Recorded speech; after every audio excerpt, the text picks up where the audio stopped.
উত্তম জীবনসঙ্গী পেতে হলে নিজের মধ্যে কোনো পরিবর্তন আনতে হবে কি, অথবা কি করতে হবে? প্রথমত, মানুষের তাকদির পূর্বলিখিত, আর তাকদিরের বিষয়টা আরও বেশি স্পষ্ট বোঝা যায় বিবাহের ক্ষেত্রে। অন্য আর কোনো ক্ষেত্রে বোঝা না গেলেও বিবাহের ক্ষেত্রে খুবই আনপ্রেডিক্টেবল কিছুই ঘটে, যেখানে মানুষের পূর্বলিখিত তাকদিরের বিষয়টা অনুভব করা যায়। রেজাল্টের ক্ষেত্রে, পরীক্ষার ক্ষেত্রে, বিভিন্ন ক্ষেত্রে এক্সপেক্টেড কিছুই বেশিরভাগ ঘটে। মানুষ যা আইডিয়া করে কাছাকাছি তার কাছাকাছি হয়। কিন্তু বিয়ের ক্ষেত্রে বেশিরভাগ ক্ষেত্রে আনপ্রেডিক্টেবল ঘটনাই ঘটে। তো সেক্ষেত্রে মানুষ সর্বোচ্চ আল্লাহ সুবহানাহু ওয়া তাআলার কাছে দোয়া করতে পারে। আর নিজের মধ্যে পরিবর্তনের বিষয়টা একজন মেয়েকে পাওয়ার জন্য করতে হবে, এটা পছন্দনীয় নয়। ইন্নামাল আমালু বিন্নিয়াত, কাজের নেকি পাবে মানুষ নিয়তের উপর। ফামান কানাত হিজরাতুহু ইলা দুনিয়া আও ইমরাআতিন ইউসিবুহা, কেউ যদি হিজরত করে কোনো একটা মেয়েকে পাওয়ার জন্য, তাহলে তার হিজরত ওটার জন্যই গণ্য হবে, আল্লাহর জন্য গণ্য হবে না। তাহলে একটা মেয়েকে আমি বিবাহ করবো এই জন্য আমি নামাজ পড়বো, কালাম পড়বো, এটা করবো না, আল্লাহকে সন্তুষ্ট করবো এই জন্য সালাত আদায় করবো। এটার সবচেয়ে সুফলটা কি হবে জানেন?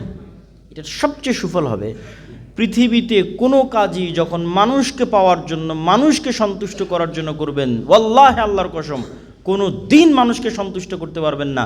ইভেন আপনার ওয়াইফকেও কোনো দিন সন্তুষ্ট করতে পারবেন না।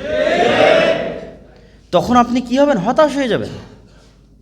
যখন আর একজনের সন্তুষ্টির জন্য কিছু করবেন, তখন একটা সার্টেন টাইমের পর কি হবেন? হতাশ হবেন, এবং হতাশা আপনাকে কুড়ে কুড়ে খাবে। তাহলে এটাও এক প্রকার গোলামি। এই জন্য তো সকল প্রকার গোলামি থেকে মুক্তি দেয় কার আনুগত্য? আল্লাহর আনুগত্য। ফলত যখন আপনি কল্যাণের কাজ করবেন আল্লাহর সন্তুষ্টির জন্য, তখন আপনার জীবনে কে আসলো কে গেল এটা কোনো ম্যাটার করে? কোনো ম্যাটার করে না। ফলত আপনি কোনো সময় হতাশাগ্রস্ত হবেন না, বা আপনাদের ভাষায় আরও ভালো করে বললে ছ্যাঁকা খাবেন না।